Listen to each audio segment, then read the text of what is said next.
Hello বন্ধুরা, দেখো এইগুলো হচ্ছে বেলা ফুল, সবাই জানে। কিন্তু যেটা আমি দেখাচ্ছি সেটা হচ্ছে এই গাছটি হচ্ছে 12 মাসের বেলা ফুল। এই 12 মাস এই বেলা ফুলগুলো ফোটে। আর কত বড় বড়, এই সময়টাতে একটু বড় সাইজের ফোটে, আর অন্য সময় একটু ছোট ছোট ফোটে। তো কালকে বেশি ফুটেছিল, আজকে একটু কম ফুটেছে। কালকে ভিডিওটা করতে পারিনি, বৃষ্টি পড়ছিল। আর আজকে দেখো, আর কত রকমারই ফুল ফুটে। এই যে হলুদ ফুলগুলো খুব সুন্দর দেখতে, তাই দেখালাম যে 12 মাসের। আর এই একটা 12 মাসের শিউলি ফুল।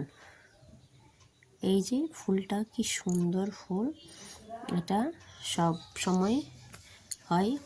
এই গাছটিও ছোট্ট গাছ,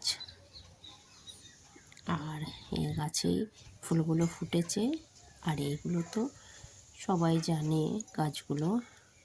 এটা হচ্ছে চাপ টগরের গাছ, প্রচুর ফুল ফুটে। ফুলগুলি তোলা হয়ে গেছে, তবুও এক আধটি আছে। আর এটা সাধারণ এই যে টগর গাছ, চাইনিজ টগর যেটা বলে, সেই ফুল গাছ, সেই ফুলও প্রচুর করে ফুটে। আর এগুলো তো নয়নতারা, এই গোলাপি মিষ্টি কালারের নয়নতারা। এই নয়নতারার